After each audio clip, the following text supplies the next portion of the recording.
Welcome to Awakened Calm. Tonight I invite you to step into a story that is not only ancient but timeless, a story that whispers a question we all carry deep inside. What if every person who has ever crossed your path was never a random passerby, but a messenger carrying a lesson your soul was waiting to learn? Imagine for a moment that the stranger on the train, the teacher who arrived when you needed guidance, even the friend who broke your heart, were all woven into your life with purpose. No chance, no accident, only a deeper pattern at work. As you settle into your bed and let the weight of the day fall away, allow yourself to picture this. A quiet mountainside, the soft ring of a temple bell carried on the night air, and the cool fragrance of pine trees drifting through the mist. The world slows here. Each sound, each breath feels deliberate. In this setting of stillness, ancient teachers often spoke of invisible threads that connect every soul, binding us together across time and place. We live in a world that often tells us life is random, that encounters are accidental, and that people come and go without meaning. But what if the opposite is true? What if every relationship, whether it lasts a single conversation or a lifetime, has been chosen by something larger than ourselves? This idea can feel mysterious but also profoundly comforting. It means the difficult encounters carry hidden wisdom, and the brief ones carry beauty that never really disappears. I want you to reflect on your own life as you listen. Think of the people who walked in at just the right moment.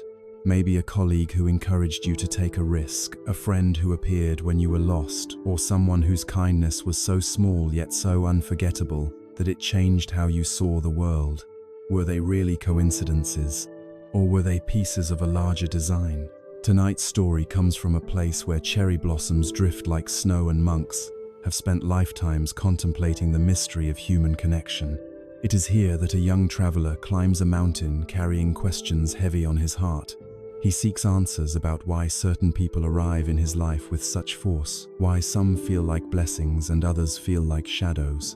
Waiting for him is an elderly monk whose wisdom has been carved by decades of meditation and the changing of countless seasons. Their meeting, like all encounters, is no accident. As the tale unfolds, you will be invited to see your own relationships in a new light, to consider the sturdy trees that have sheltered you, the blossoms that came and went, the stones that tested your strength, and the torches that lit your path in the darkest hours.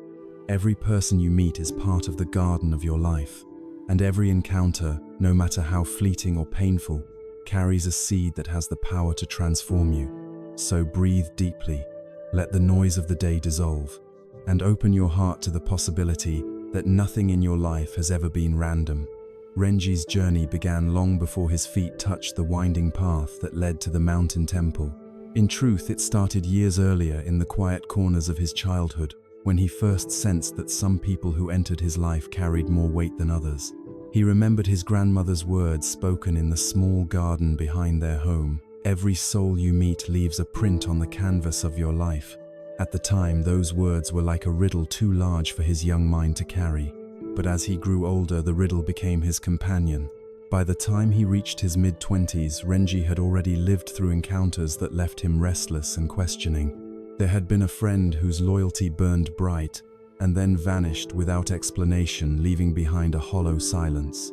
There was the teacher at school who had believed in him when no one else did, a brief but radiant presence that lifted him toward his potential. And there were others, darker encounters, people who seemed to wound him without reason, whose cruelty etched scars across his trust. These moments followed him like shadows that refused to dissolve. One evening, as Renji sat by the river that cut through his village, he pulled from his pocket a small wooden coin. The coin was smooth, its surface polished from years of being carried by the men of his family. His father had passed it to him just before he left on a long journey of his own, one from which he never returned. That coin had become Renji's talisman, not of luck but of connection. It reminded him that each generation left something behind for the next, that invisible threads bound not only people but also time itself. As he turned the coin over in his palm, he realized the questions that haunted him had grown too heavy to bear alone. The stories of the mountain temple had reached his ears more than once. Travelers spoke of an elder there who could read the quiet spaces between words, a man who taught not through lectures but through silence, gestures, and parables that unfolded like blossoms. His name was Master Hotaka. Some claimed that a single conversation with him could change the way one saw the world. Others dismissed the stories as myths woven by those who wanted to believe in hidden wisdom. But Renji's heart told him that he needed to see this man, that something awaited him in the quiet halls above the clouds. So one early morning, before the first rays of sunlight crept over the rooftops, Renji set out. He carried little a flask of water, a cloth-wrapped parcel of bread, the wooden coin, and his questions. His sandals struck the dirt road each step, carrying him farther from the familiar rhythm of his village. The air was cool and the sound of distant roosters faded as the land opened into fields of tall grass. With every mile he felt both lighter and heavier, as if the closer he drew to the temple, the more his questions pressed against his chest. The path soon narrowed into a trail that wound upward through pine forests. The scent of resin clung to the air, sharp yet soothing. As he climbed, the forest sang with life, the flutter of wings overhead, the chatter of unseen animals, the distant rush of a stream tumbling down rocks. These sounds became companions, reminding him that the world was alive with unseen presences, each moving on its own mysterious path. Renji paused often, not only to rest but to watch. A line of ants carried leaves across the trail. A bird darted from branch to branch, its song echoing through the canopy. Each small scene felt like an illustration of the lesson he was chasing: lives, intersecting each encounter purposeful in its own way. He wondered whether even these simple sights were teachers sent to guide his thoughts. By late afternoon, the trail grew steeper. His legs burned and sweat darkened the collar of his shirt. Yet with every step he also felt a curious sense of anticipation, as though someone on the mountain already knew he was coming. He remembered the stories of seekers who had turned back discouraged by fatigue, and he silently promised his father, his grandmother, and even himself that he would not. The wooden coin in his pocket seemed to grow warmer, as if carrying him forward. As night approached, Renji found a small clearing and made camp. He lit no fire, choosing instead to sit in the fading light and listen to the forest. The stars emerged slowly, scattered like seeds across the sky. He lay back and thought of the people who had walked into his life and then departed. Some faces he remembered with tenderness, others with bitterness, but all carried a weight that seemed strangely equal now. Perhaps he thought the teacher on the mountain would explain why. The next day's climb tested him more deeply. The trail grew rocky, and the air thinned as he ascended. Clouds drifted low, brushing his face with damp fingers. Several times he stumbled, catching himself against roots and stones. But each time he rose again, driven by something stronger than weariness. He felt as though the mountain itself was testing his resolve, asking silently whether he truly wished to know the answers he sought. On the third day, just as the horizon blushed with dawn, Renji reached a ridge. There, perched among the clouds, stood the temple. Its wooden beams were dark with age, its tiled roof curved like the wings of a resting bird. Lanterns hung unlit by the gates, swaying gently in the morning wind. Beyond the gate, he could see a courtyard with raked sand patterned in circles, as if the earth itself had been taught to breathe in harmony.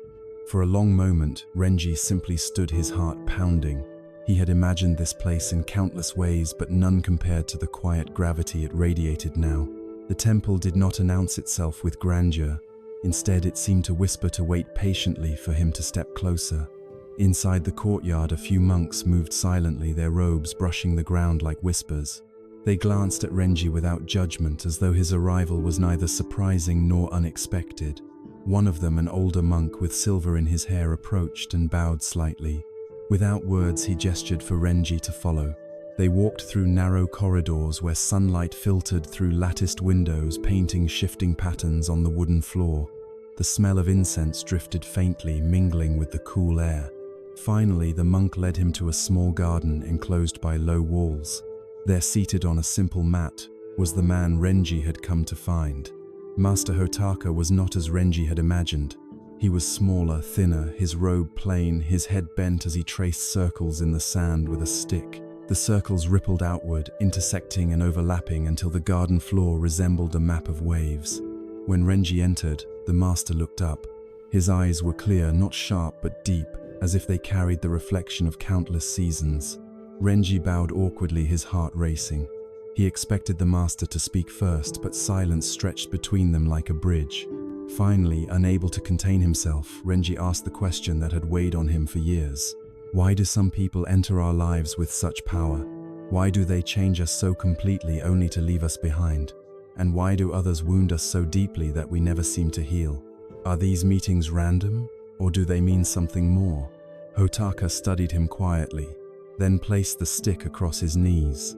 He drew a long breath, and when he spoke, his voice was soft yet steady, like water flowing over stones. People never enter your life by chance. Each one carries a seed. Some seeds grow into trees that shelter you for years. Some bloom briefly like flowers, leaving fragrance before they fade. Some arrive as stones, sharp and heavy, pressing pain into your steps but also shaping your path. And some are torches burning bright for only a moment, yet guiding you through your darkest nights. Renji listened, his chest tight. These words rang with truth, as if he had always known them but had needed someone to speak them aloud. He thought of the friend who had vanished, the teacher who had lifted him, the cruel faces that had scarred him. They were not random. They were seeds, each carrying their own form of teaching. Still, questions burned in him. But how do I know what each seed is meant to become? How do I know which ones to trust, which ones to let go? The master returned his gaze to the circles in the sand. You do not need to decide. The garden of your life will reveal it in time. Your task is to tend it with care, not to control which seed becomes tree, flower, stone, or flame. Even the painful ones belong. They teach resilience. They deepen your roots. They carve channels for compassion. Renji closed his eyes, feeling the weight of his journey settle into these words. For the first time in years, his questions felt less like burdens and more like doors opening. He realized that he had not climbed the mountain for answers that would erase his pain, but for a way to see his pain differently. And so, in the stillness of that mountain garden, with circles drawn in sand, and the quiet presence of the master beside him, Renji's true journey began. The silence between Renji and Master Hotaka deepened after those first words, as if the air itself wished to give them space to sink into the soil of his heart. The young traveler sat on his heels, uncertain whether to speak again. The circles the master had drawn in the sand seemed to breathe, widening and fading with the breeze. Renji realized that even in stillness there was movement, and even in silence there was teaching. Finally, Hotaka lifted his gaze and studied the boy with quiet patience. His eyes did not pierce or demand, but invited, as though to say that Renji himself carried the next step of the conversation. You asked how you might know which encounters to trust, the master said at last. Let me tell you this.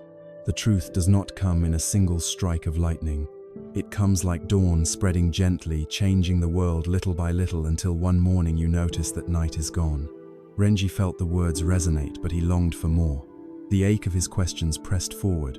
But why do some people feel as if they belong in my soul from the first moment, while others arrive like storms that tear at my peace?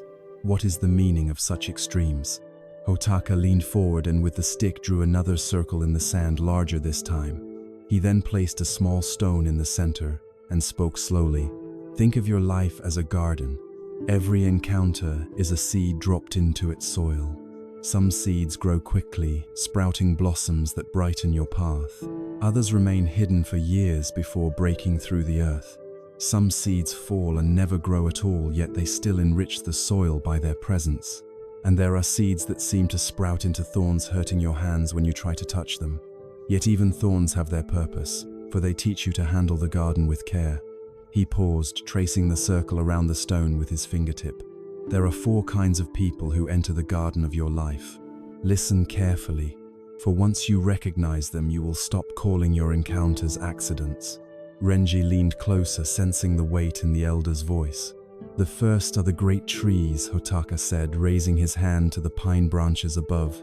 These are the ones who shelter you with constancy, who remain when storms arrive, who stand through the passing of seasons.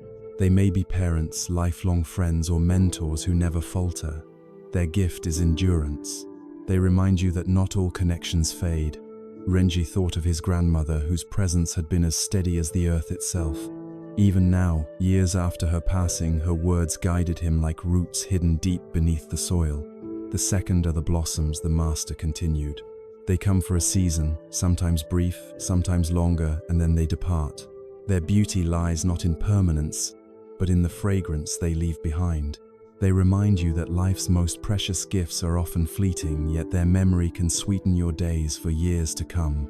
Here Renji saw the face of the teacher who had once urged him to believe in his own strength.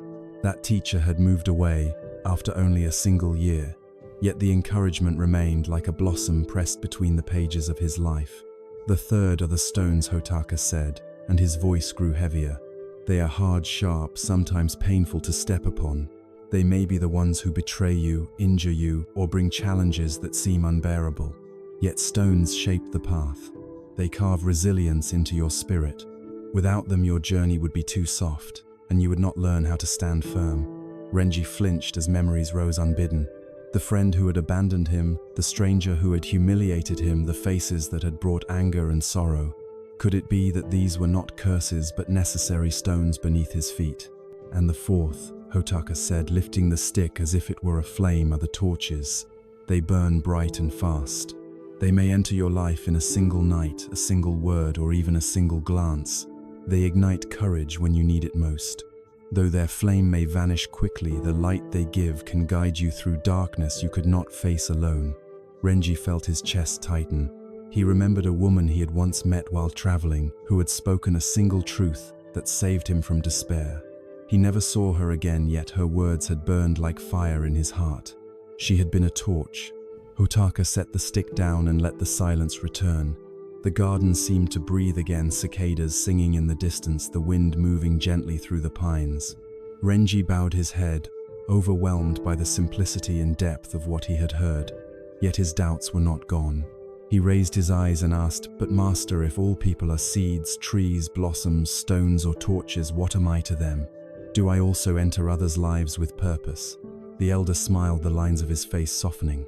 "You have touched the heart of the teaching. You are not merely the gardener, you are also a seed in the gardens of others. Sometimes you will be their tree, sometimes their blossom, sometimes even their stone. This is the mutual weaving of life. To believe that only others affect you is to see with one eye closed." The truth struck Renji with unexpected force. He had always thought of himself as the receiver of encounters, not as a participant shaping others. To realize he could be someone's torch, or even someone's stone, filled him with both wonder and humility. Hotaka rose slowly and gestured for Renji to follow. They walked through the small temple garden. Lanterns hung from wooden beams, unlit in the daylight but swaying as if waiting for night. The master pointed to a row of trees bending in the wind. "See how they lean together," he said. "No tree grows in isolation. Their roots intertwine beneath the soil, unseen yet inseparable. So too do human lives. What one gives, another receives. What one endures, another learns from. The threads are endless." As they walked, the master led him to a pond where carp glided beneath the surface. "Notice how the water reflects the sky," Hotaka said. "Clouds pass, yet the pond remains. Encounters are like clouds. They change the reflection, but the water beneath is unchanged. You are that water. Encounters shape you, yes, but they do not define your essence. They are teachers, not masters." Renji knelt by the pond, watching the fish ripple the surface. He felt the metaphor seep into him. For years he had believed that those who hurt him had carved away parts of his identity. Now he wondered if they had only stirred the reflection while the depths remained whole. The master placed a hand lightly on his shoulder. "Many come to me seeking to erase their pain, to ask why fate has given them certain encounters. But life is not a ledger. It is a dance of interwoven steps. Pain teaches, as joy teaches. The wound can deepen compassion. The betrayal can awaken clarity. Even those who break your heart may be fulfilling a role larger than you can see." Renji closed his eyes and let the words settle. For the first time he felt his anger toward those who had wronged him begin to loosen. Not dissolve completely, but soften like ice touched by sunlight. They returned to the sand garden where the circles drawn earlier had blurred in the wind. Hotaka picked up the stick once more and drew a new shape, a spiral expanding outward without end. "This is life," he said. "Not a closed circle, but a spiral. Encounters do not simply repeat. They expand. You are not the same person you were yesterday, and tomorrow you will not be the same as today. Each person you meet pushes the spiral outward, adding depth and width to your path.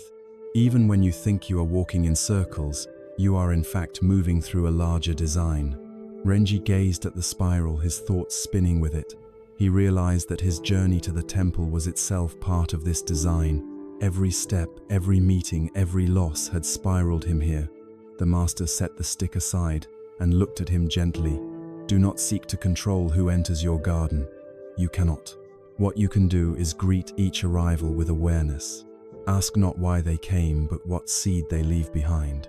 Tend to it, even if it is a thorn, even if it is a stone. For in tending you discover the true gardener is not you, but life itself. Renji bowed deeply, his forehead touching the wooden floor. He felt both humbled and uplifted, as if the mountain itself had opened its arms to reveal that nothing in his life had been wasted. When he lifted his head, the master was once again tracing patterns in the sand, his eyes lowered, his presence calm. The lesson was not complete, Renji sensed, but it had already begun to change him. For the first time, he did not feel that people drifted in and out of his life by accident. He began to see them as part of a living garden where every root, every blossom, every stone, and every torch had its place. And as the evening shadows lengthened, Renji understood that his true work was only beginning. The evening bell rang low and steady, its echo rolling across the temple grounds like a wave retreating into silence. Renji rose from his seat in the sand garden, still holding the weight of the master's words in his chest. Hotaka gestured with a gentle motion, inviting him to walk. Together they stepped into the long corridor that led to the outer gardens, where the fragrance of pine and earth grew stronger with the falling night. They entered a courtyard bathed in twilight. Lanterns swayed softly above them, their unlit frames waiting for the monks who would later light them for the evening prayer. Beyond the courtyard stretched the temple garden, a place where nature and human hands had been in conversation for centuries. Gravel paths wound between clusters of ancient trees, moss-covered stones glowed with the dampness of the day, and a small stream whispered through the rocks before disappearing into the darkening forest. Hotaka walked slowly, as if each step carried the weight of intention. Renji followed, aware of the sound of his own sandals brushing against gravel. The world outside his mind seemed sharper here, more deliberate, as though every leaf and stone had been placed with care. Look carefully, the master said, pointing toward a pine tree whose trunk leaned but did not fall. This tree has bent in countless storms, yet it remains alive because it learned to yield without breaking. This is the nature of enduring relationships. The trees in your life will bend with you when the winds are strong. Their gift is not that they resist everything, but that they survive alongside you. Renji thought of his grandmother again, the woman who had carried him through his childhood with patience even when his father was absent. She had bent with the storms of her own life, but she had never broken. She had been a tree, and even in death her roots nourished him. They walked farther, and the path opened to a grove where cherry trees stood in quiet rows. Though it was not the season of blossoms, a few pale petals clung stubbornly to branches trembling in the breeze. Hotaka paused here, his eyes resting on the fading flowers. Not every gift is meant to last, he said softly. The blossoms come, they shine in their beauty, and then they fall. Some people in your life are like this. They appear for a season, and they leave before you are ready. Yet their fragrance lingers. Do not mourn them as if they never belonged. Cherish them for what they gave in their time. Renji knelt, picking up one of the fallen petals. It was delicate, nearly weightless, yet its beauty had endured the fall. He realized how many such blossoms had touched his life. A childhood friend who moved to another land, a teacher whose kindness carried him through a difficult year, a traveler whose brief words had lifted his spirit. Their presence was brief, but their fragrance had not faded. The garden path curved again, leading them to a place where larger stones lay scattered, half buried in moss. They were not arranged with symmetry. They seemed to have been placed by the mountain itself, rough and unyielding. Hotaka stopped beside one, resting his hand upon its cool surface. Some people, he said, are like stones. They do not move when you push against them. They may bruise you, they may cut your feet, and you may curse their presence on your path. Yet without them, you would never learn where your strength begins and ends. Stones teach you how to endure. They shape the muscles of your spirit. They remind you that not every encounter is gentle, and not every lesson is soft. Renji felt a tightening in his chest as the master spoke. He remembered the betrayals, the harsh words, the hands that had pushed him down when he most needed to stand. Those had been stones, and though he hated them, he realized they had forced him to grow roots into himself. He had cursed their presence, yet without them he might have remained fragile, unable to climb the mountain that had brought him here. Hotaka moved onward, guiding him toward a small wooden bridge that crossed the stream. Night had deepened, and the water reflected the faint shimmer of the first stars. At the far end of the bridge, a single lantern glowed faintly, its flame trembling in the evening wind. There are also torches, the master said, his gaze fixed on the lantern.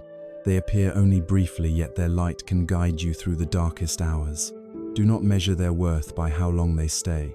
Even a moment of light can change a lifetime of darkness. Renji remembered that woman he had met only once, the stranger who had offered him words that turned him away from despair. She had been a torch appearing like fire in the night and then gone. Until this moment he had seen her as a fleeting accident. Now he understood her light had not ended when she walked away. It still glowed within him. They stood on the bridge for some time, listening to the sound of water over stones.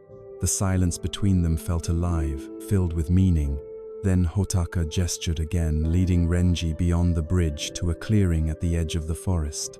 Here above the trees, the sky opened wide. Stars spread across the heavens like seeds scattered on endless soil. In the distance, Renji saw the faint lines of birds moving together across the night. They flew in formation, silent but sure, each guided by currents of wind invisible to the eye. Hotaka lifted his face toward them. Look closely, Renji. Those birds seem free, yet they are carried by the same currents. Each one follows not only its own strength, but also the invisible flow that holds them together. Human lives are the same. We think we act alone, but unseen currents connect us. Even those who appear for a moment are part of the same vast migration. They arrive because the wind has brought them to you.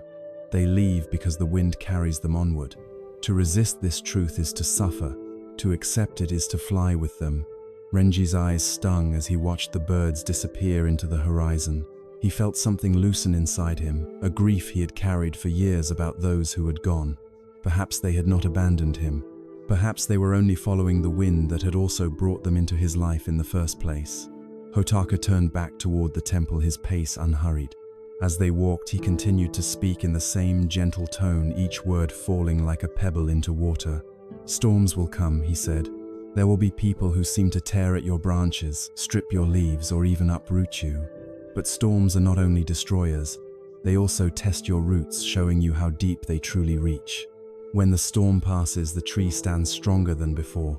Remember this when you meet those who wound you. They may be storms sent not to end you, but to reveal your strength. Renji felt the words settle deep in his chest. He thought of those who had hurt him and wondered if he could see them differently now. Not as enemies, but as storms that had revealed his roots. They reached the far edge of the garden where a single bench stood beneath a cedar tree. Hotaka sat, and Renji joined him. For a time they said nothing, watching the stars rise higher. Then the master spoke again, his voice low. You asked why people enter your life. Tonight you have seen the garden, the trees, the blossoms, the stones, the torches, the birds and the storms. But the final truth is this. You yourself are all of these as well. There will be times when you are the tree for another. Times when you are the blossom, the stone, the torch, even the storm. Do not shrink from this. Accept that you are also part of the great weaving. Renji bowed his head, humbled by the vastness of what he had heard. He realized that every encounter was not only about what others brought to him, but also what he brought to them.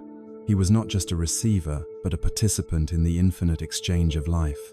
The garden seemed to grow quiet around them, as if the earth itself had paused to let the teaching rest in his bones. He closed his eyes, and for the first time in many years he felt a peace that was not fragile, but rooted. When he opened them again, the lanterns across the temple grounds had been lit, their warm light glowing against the night. The path back to the courtyard shimmered with small circles of flame, each one a reminder of the torches that guide us, even if only for a moment. Renji stood bowed deeply to Master Hotaka and let the night air fill his lungs. The garden, the stars, the lanterns, even the memory of those who had come and gone, all felt like part of a single living whole. And in that wholeness, he finally understood that nothing had ever been by chance. The night deepened over the temple, and the lanterns glowed like stars fallen to earth. The garden seemed endless, its paths leading not only through moss and stone, but also into the chambers of memory. Renji walked beside Master Hotaka, yet he felt as if he were also walking within himself, tracing back the roads of his past, where wounds still lingered. They paused at a wooden gate that opened to a narrow path. Beyond it, the garden grew wilder, less shaped by human hands. Trees rose thick and closed their branches, weaving together overhead. The air was cooler here, filled with the scent of damp earth and the rustle of unseen creatures. Hotaka placed his hand on the gatepost and looked at Renji with eyes that seemed to see far beyond the present. "You have listened with care to the teachings of the garden," he said, "but wisdom is not complete until it touches the raw places in your heart. Tell me, what burden do you carry that still resists peace?" Renji hesitated. He had come here for answers, but he had not expected to open his scars so soon. Still, something in the master's gaze urged honesty. "I have met people who wounded me," he said softly. "They betrayed my trust, mocked my hope, and left me with anger that has not faded. I cannot see them as seeds or teachers. They feel like curses, not lessons. How can I ever accept that they belonged in my life?" The master listened without interruption. His silence was not empty but spacious, giving Renji's words room to breathe. At last he nodded. "Come," he said, pushing the gate open. The path wound upward, lined with stones that glistened in the lantern light. They walked until they reached a ridge where the forest opened to the sky. There the wind was strong, pulling at their robes, carrying with it the scent of rain that had not yet fallen. Hotaka stood with his hands folded and raised his face to the dark clouds gathering in the distance. "Look at the sky," he said. "A storm approaches. The trees below will soon be shaken, their branches torn, their roots tested. If you were to judge the storm only by its violence, you would call it a destroyer. But the storm also brings water that nourishes the earth wind, that clears away the weak branches, and air that refreshes the valley. The storm is both enemy and ally. So too are those who wound you." Renji clenched his fists, but their cruelty felt deliberate. Their words cut deeper than any storm. "How can I see good in something that was meant to harm me?" Hotaka turned to him. "The intention of another may be dark, but the effect upon you depends on how you meet it. A storm does not ask your permission to arrive, yet you choose whether to break or to deepen your roots. Cruelty may not be noble, but your endurance island. Betrayal may not be kind, but the strength you discover through it belongs to you forever." The words stirred something in Renji, but also resistance. He remembered faces that haunted him, friends who had abandoned him when he needed them most, a man who had humiliated him before others, voices that told him he was worthless. These were not teachers. They were wounds that still bled. Hotaka walked a few steps ahead and gestured toward a fallen tree lying across the slope. Its trunk was split jagged where lightning had struck. Moss and small plants already sprouted along its length. "Look here," the master said. "This tree was destroyed by fire from the sky, yet its body now feeds new life. The forest does not mourn it, it transforms it. Your wounds can be like this. They need not remain as scars alone. They can become soil for compassion, for clarity, for strength that others may draw upon." Renji knelt beside the fallen tree, running his hand along the damp moss. He wanted to believe the master's words, yet part of him feared that if he released his anger, the pain would lose its meaning. "If I let go of my anger," he whispered, "does that mean what they did was acceptable?" Hotaka shook his head. "No, forgiveness does not excuse the wrong. It transforms your relationship to it. Holding anger is like gripping a burning coal. You mean to throw it at another, but you are the one who is scorched. To let go is not to say the fire was good, but to release its hold on your flesh." Renji's eyes filled with tears. He had carried the burning coal for years, believing that his pain honored the injustice he endured. But now he saw that it had only kept the fire alive within him. The master rested a hand lightly on his shoulder. "Do not force yourself to release what you are not ready to. Begin instead by seeing your pain as part of the great storm that shapes all gardens. In time, you will understand that even those who harmed you were not outside the tapestry of your life. They were threads woven darkly, Yet without them, the design would be incomplete. They walked back down the slope, the storm still rumbling at the horizon. The temple bells rang faintly through the trees, calling the monks to evening meditation. Renji felt the sound as a reminder that peace was not the absence of storms but the practice of sitting within them. In the courtyard once more, Hotaka led him to a small alcove where an old stone lantern stood.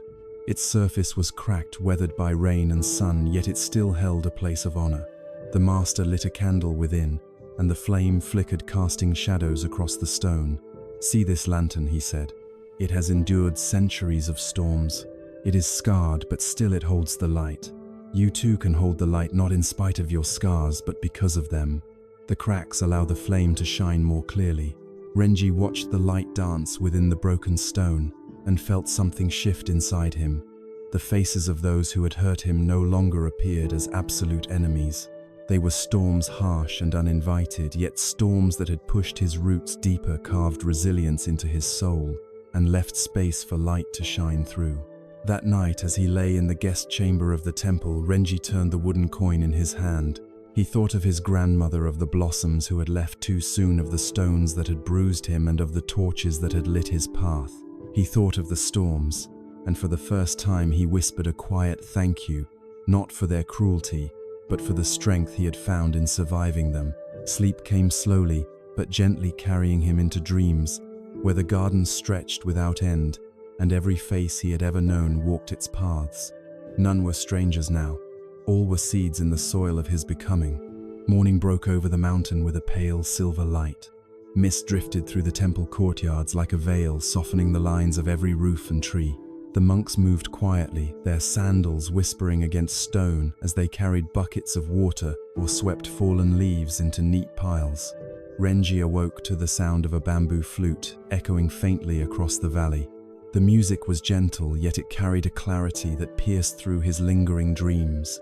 He rose and stepped outside into the cool air. The weight of the previous night's teaching was still upon him, but it no longer pressed like a burden. Instead, it rested in him like water, filling a vessel steady and calm. His anger, though not gone, felt softened like embers cooling after a fire. He wondered if this was how healing began, not in a sudden blaze of revelation, but in the quiet endurance of dawn after the storm. Hotaka was waiting for him in the garden, kneeling by the sand that had been freshly raked into patterns of circles and flowing lines. The master's presence seemed as rooted as the stones themselves, as though he had always been there, waiting not for Renji's arrival but for his readiness. "Today you will return to the world below," Hotaka said as Renji bowed in greeting. "But before you descend you must carry reminders. Not answers, for answers fade. Reminders endure." He reached beside him and lifted 3 small items, placing them carefully in Renji's open hands. The first was a dried leaf, pressed flat and golden. The second was a smooth stone worn round by years of water. The third was a thread of crimson silk, coiled loosely like a drop of sunset caught in cloth. "These," the master said, "are the mirrors of what you have seen." Renji studied them with reverence. "Tell me their meaning," he asked. Hotaka gestured to the leaf. This leaf once lived in the highest branch of a tree. It drank sunlight, swayed in the wind, and gave life its beauty. But it was never meant to last. It fell, as all blossoms and leaves must fall. This is the symbol of those who enter your life for a season. They may leave quickly, but the memory of their beauty remains. Do not mourn their impermanence. Treasure the fragrance they leave behind.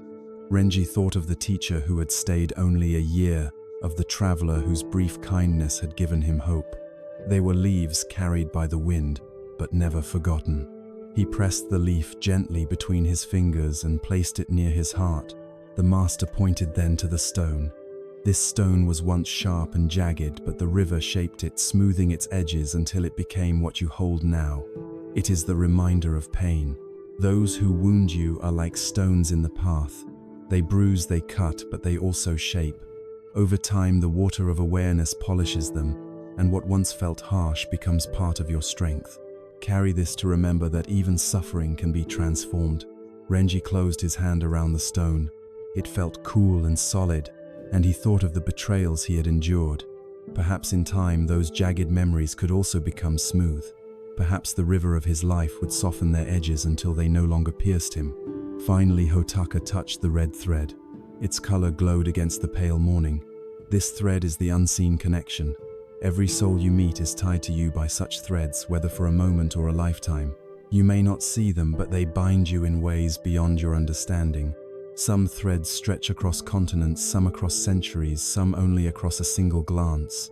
Yet all are part of the great weaving. Carry this thread as a reminder that you are never separate. To live is to be connected. Renji lifted the thread, carefully feeling its softness against his skin. He thought of the countless faces in his life, family, friends, strangers, even enemies. The thread belonged to them all. They were not random visitors. They were fibers in the tapestry of his becoming. He bowed deeply, overcome by gratitude. "Master," he said, "how can I ever repay what you have given me?" Hotaka smiled faintly, his eyes as calm as still water. "Do not repay. Live. Carry these reminders, not in your pocket, but in your actions. Be a tree for someone who needs shelter. Be a blossom for someone who needs joy. Be a stone for someone who must grow strong. Be a torch for someone who walks in darkness. And remember that you too are bound by the thread. When you honor the thread, you honor all of life." Renji bowed again until his forehead touched the earth. When he rose, the master had already turned back to his patterns in the sand, tracing new circles that spread outward without end. It seemed to Renji that the circles themselves were the final lesson, life widening and widening, never closing, always expanding. Later that morning, Renji began his descent. The path wound down the mountainside through pine forests and rocky slopes. He carried no great load, only the leaf, the stone, and the thread tucked safely into his pouch. Yet his steps felt lighter than when he had climbed, as if the mountain had taken from him the weight of his old questions and given him back the strength of new vision. The forest greeted him differently now. He noticed how the sunlight pierced through branches in shifting patterns, how the calls of birds echoed in chorus rather than alone. Even the insects crossing the path seemed purposeful, each carrying its fragment of leaf like a pilgrim carrying an offering. Renji smiled, realizing that he was no longer searching for meaning in some distant horizon. Meaning was walking beside him in every sound and sight. By midday, he reached a stream and paused to drink. The water was cold and clear, tumbling over stones that glittered in the light. He remembered Hotaka's words about storms and stones, about wounds that could be smoothed by the river of awareness. He held his stone above the current for a moment, letting the water rush around it. The touch of the stream felt like a promise that even his pain, sharp and jagged, would one day be polished into something he could carry without fear. As evening approached, Renji neared the edge of the forest where the village path began. He stopped at a ridge overlooking the valley below. The world stretched wide before him, fields of green, clusters of rooftops, the faint line of smoke rising from hearths where families prepared their meals. It all looked familiar, yet it was no longer the same world he had left. The people waiting down there were not random figures. They were trees, blossoms, stones, torches, and threads waiting to meet him again. Renji untied the pouch and drew out the crimson thread. He wrapped it around his wrist and knotted it gently. The thread glowed against his skin in the light of the setting sunday. For the first time, he felt that he was part of something larger, woven into a design he could not yet see but could trust. He stood long on that ridge, the wind lifting his hair, the horizon wide with possibility. He thought of his father's wooden coin and how it had led him to the mountain. He thought of his grandmother's words that every soul left a print. He thought of the master bent over the sand garden, drawing circles that never ended. At last, he began to walk down the path toward the village, each step carrying him not into the familiar past, but into a new life shaped by the vision he carried. The leaf, the stone, and the thread lay quietly against his chest, their presence reminding him with every breath that no encounter was ever by chance. The night fell as he walked, and lanterns began to glow in the village below. He smiled, remembering the torches that light the way even for a moment. He realized that perhaps tonight or tomorrow he himself would be that torch for someone else. And so Renji descended the mountain not as the restless seeker who had begun the journey, but as a man carrying the garden of all his encounters within him. The storms, the blossoms, the stones, the trees, the torches, the threads, all were now part of him. And as he stepped into the valley, he knew with certainty that every person he would meet from this day until his final breath was waiting to teach him something his soul had long been ready to learn. The valley lay before Renji, vast and shimmering in the afternoon light. From where he stood, the rooftops of his village appeared no larger than scattered stones in a riverbed, the winding roads like threads weaving patterns through the fields. For the first time in his life, he did not see his home as a place of confinement or routine. He saw it as part of a greater tapestry connected to the mountain behind him, to the forest he had crossed, to the people he had met and would meet again. The crimson thread around his wrist glowed faintly against the light of the setting Sunday. Each time he lifted his hand, it caught the color of fire, reminding him of the torch that guides through darkness. Within his pouch, the leaf rested as delicate as memory, and the stone lay solid as truth. Together they formed a quiet harmony, symbols of impermanence, endurance, and connection. Renji began the descent in earnest. The path was steep at times, yet his steps felt steady, as though the mountain itself had lent him some of its strength. Birds moved in the trees above, calling to each other with sharp cries, and the sound carried like distant bells.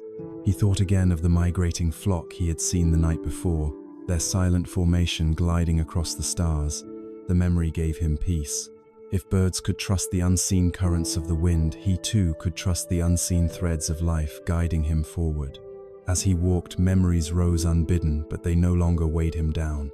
He remembered his childhood, the evenings when his grandmother had told him that every soul left a mark on the canvas of life.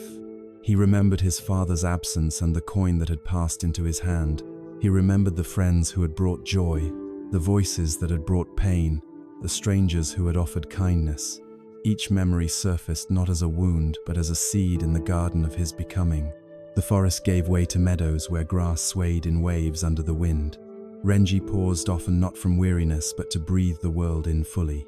He noticed the way light touched the dew on each blade of grass, the way the horizon stretched without end, the way clouds moved like great ships across the sky. He had lived in this land his whole life, yet only now did he feel as though he was truly seeing it. At the foot of the mountain, he reached the river where he had often sat as a boy. Its waters tumbled and foamed around stones polished smooth by countless years. Renji knelt and held his stone above the current, letting the water rush over it. He thought of the words Hotaka had spoken, that even wounds, when surrendered to the flow of awareness, would soften and become part of strength. He placed the stone gently into the river, watching it settle among its companions. He did not feel he had lost anything. He felt lighter, as though he had returned the lesson to the place where it belonged. He kept the leaf and the thread, pressing the leaf once more to his chest, before placing it back in the pouch. Its fragility reminded him of the blossoms that had passed through his life, brief yet beautiful.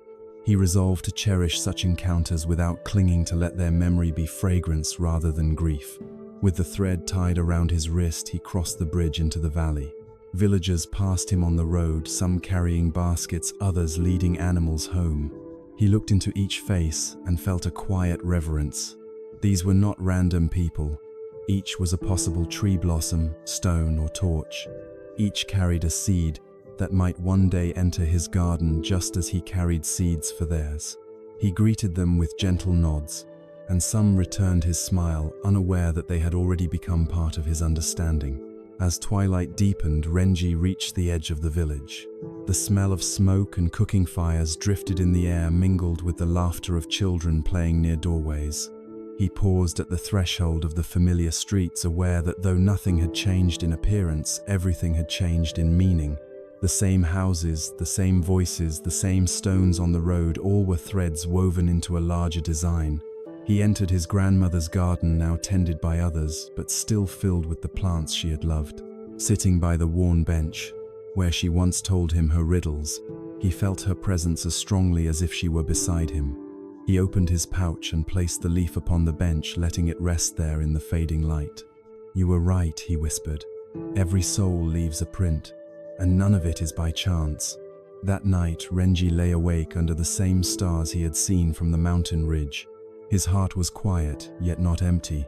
He felt the threads of connection stretching across time and space, to the master still drawing circles in the sand, to his grandmother, whose words lived on in him, to the countless strangers and friends who had walked through his days.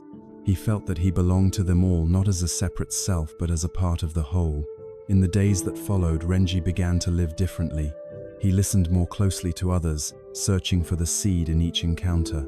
When he met someone kind, he cherished their gift without demanding permanence. When he met someone difficult, he looked for the lesson within their presence rather than only the wound. When he offered help, he remembered that he might be a torch or a tree in their garden. And when he felt himself stumbling, he remembered that even stones and storms had their place. Time passed. The seasons changed. Yet the thread remained tied around his wrist, a constant reminder of the unseen bonds that shaped every step. He did not pretend that life would be without pain, nor did he expect every meeting to be easy. But he carried with him the certainty that nothing was wasted, that every encounter was part of the spiral widening outward. Years later, those who knew him would say that Renji lived with a calm that felt contagious. They could not explain it, but when they were with him, they felt less alone, less scattered. Perhaps it was because he saw them not as strangers, but as seeds already belonging to his garden. His way of listening, of honoring their presence, reminded them that they mattered. And so the story of the young seeker who climbed the mountain became more than his own. It became a story carried in the hearts of those he touched, spreading like blossoms carried by the wind. In every act of kindness, in every moment of patience, in every torch lit for another, the wisdom of the garden lived on. For those who listen now, the lesson is not bound to Renji alone. It belongs to all. Each person you have met, each smile, each wound, each farewell, they are not accidents. They are the trees that shelter you, the blossoms that color your days, the stones that strengthen your steps, the torches that guide you when the night feels too dark. And you too are these things for others. As you rest tonight, let your mind drift across the landscape of your own life. See the faces that come and go. Some may still bring you comfort. Some may still bring you pain. Do not turn from either. Let them be what they are, seeds in the soil of your soul. Remember the leaf that falls yet leaves beauty, the stone that wounds yet shapes the torch that burns only briefly yet saves you from despair, and the thread that binds it all together. Breathe deeply. Let the storm of your thoughts settle like sand at the bottom of clear water. Feel yourself held by the great weaving, by the unseen threads that stretch across time and space. You are not separate. You are part of the whole. Every encounter belongs. And as sleep takes, you know this, nothing in your life has ever been by chance.